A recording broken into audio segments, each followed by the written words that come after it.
Welcome to Healing with Heart. Simple ideas for profound healing.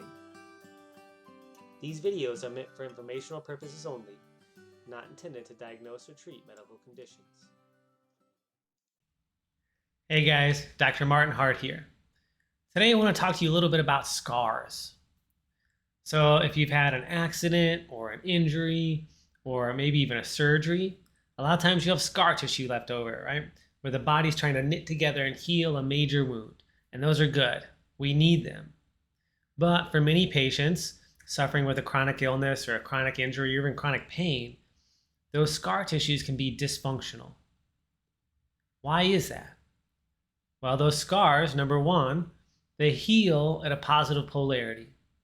Now, our body runs at a negative polarity, a little bit of electrical science here for you, right? But so just like a battery pack, one end's negative, one end's positive. So when our cells are healthy, they're negative, okay? And the scars have to heal at a positive. Now, some of those scars stay positive, right? And then opposites attract. So what that means is that scar is drawing energy, drawing electrons from our healthy cells, and it's disrupting our electrical signaling. Okay, so that's number one.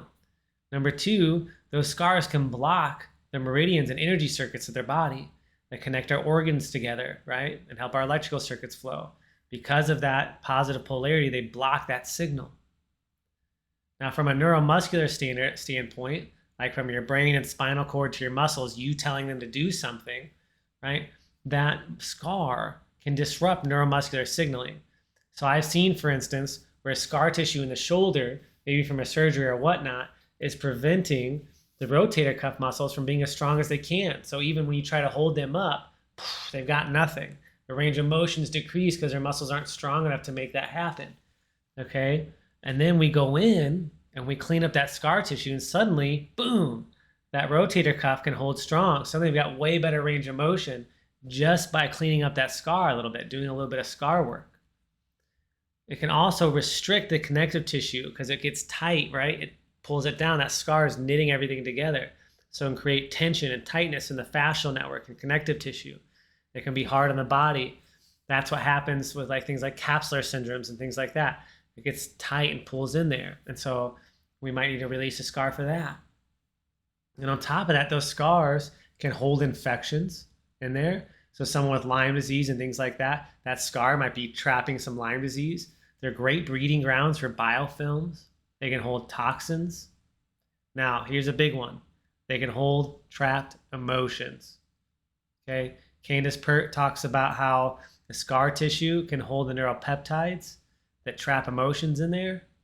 And so we need to release some of that so it stops drawing energy from the body. So one area that can be a hidden factor and that's keeping you from getting better could be potentially your scar tissue. And you just start to open that up. Now, if you're going to work on the scar tissue and you've got some of these chronic illnesses, you want to make sure there's a game of play. You're prepared to deal with any infections that come out. You're prepared to deal with the toxins. And you're prepared to deal with the traumas and trapped emotions that are coming out.